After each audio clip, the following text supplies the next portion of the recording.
भाषेचा गौरव करावा तेवढा कमीच आहे. आणि मी खास डोंबिवलीकर इथे गाण्याचा आस्वाद घेण्यासाठी आलो.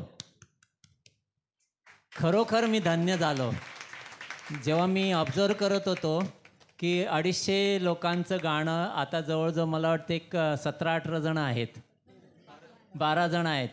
म्हणजे ती स्ट्रेंथ ह्यांनी पेलली, याच्यासारखं कौतुक होऊच शकत नाही.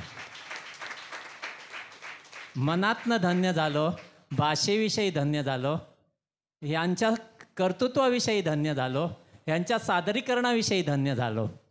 आणि सगळ्यात महत्त्वाचं म्हणजे जेव्हा मी इथे येतो, हा माझा दुसरा कार्यक्रम आहे, वर्धापन दिनानिमित्त पण आलो होतो. डायरेक्टर आहेत तृप्ती, आणि खरोखर मी इथे तृप्त होऊन जातो. आज मी खरा लवकरच निघालो होतो, पण माझा जवळचा मित्र हॉस्पिटलमध्ये ॲडमिट आहे आणि मी कसरत करत पोखरण रोड नंबर 2 वरून इथे धावत पळत आलो. आणि खरोखर म्हणजे गाण्याची जादू असते, संगीताची जादू असते की संगीत हे हृदयाला भिडतं.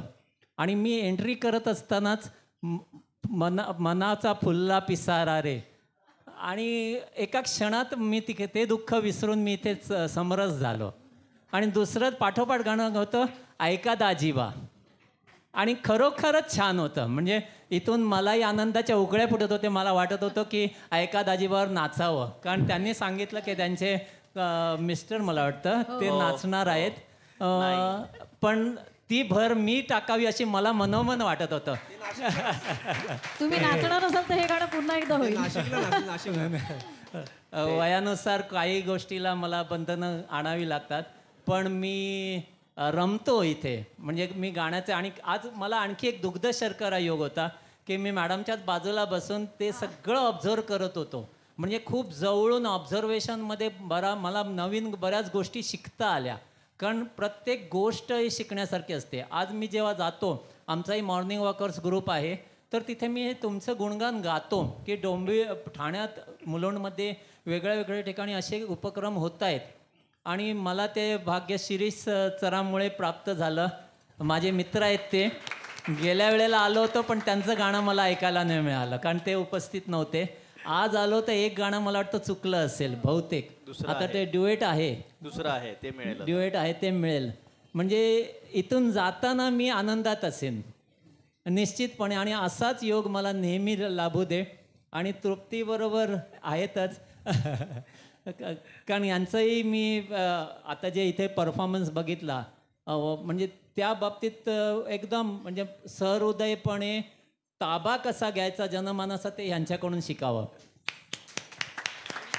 कारण बोलणेच, मी ऑब्झर्वर आहे आणि मी इन्स्पेक्टर म्हणून काम केलेलं आहे लेबर डिपार्टमेंटमध्ये, की मी एका सेकंदात व्यक्तीला असं वरून खालून ओळखू शकतो.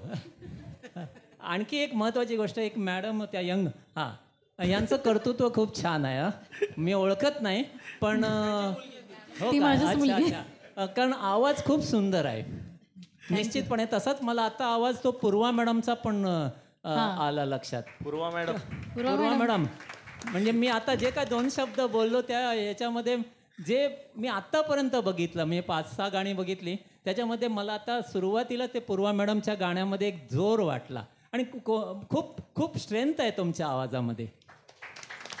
जे मला भावलं ते मी सादर केलं, आणि असाच योग निरंतर येऊ दे ही ईश्वरचरणी प्रार्थना करतो. आणि तृप्ती मॅडम, तुम्ही असंच आम्हाला तृप्त ठेवा. नक्कीच नक्कीच. थँक्यू. धन्यवाद. थँक्यू. आपल्या ऑडियन्समधून अजून एकांना बोलायचं आहे. हॅलो, इथूनच बोलते. माझा मराठाची बोल कौतुके, परी अमृता तेही पैजा जिंके, ऐसी अक्षरे रसिके मेळवीन. याचा पुन्हा प्रत्यय या ठिकाणी आज आला. मराठीबद्दलचा असा कार्यक्रम घडवून आणणाऱ्या तृप्ती मॅडमचं खरोखर खूप मनापासून अभिनंदन. आणि त्यांना साथ देणारा सर्व कलाकार. कोणताही कार्यक्रम यशस्वी कष्टाशिवाय होत नाही, है ना. मग ते संगीताचे कष्ट असतील, ते सरावाचे कष्ट असतील, गायकांच्या स्वरांचे कष्ट असतील, प्रत्येक गोष्ट यशस्वी करण्यासाठी फक्त कष्ट आणि कष्टच लागतात.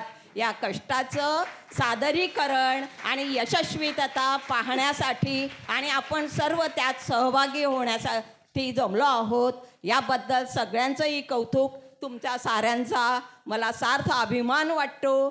आजच्या बदलत्या काळामध्ये मराठी विषयीचं हे कार्यक्रम घडवून आणणं इतकी सोपी गोष्ट नाही, पण आपल्या महाराष्ट्रात आपण आपला अभिमान जागृत ठेवतो आहोत. हाच मोठा संस्कार आपण आपल्या पुढच्या पिढ्यांनाही देणं गरजेचं आहे. म्हणून सगळ्यांचं कौतुक. धन्यवाद. थँक्यू थँक्यू थँक्यू खरंच थँक्यू. आपल्या मनामनात अरे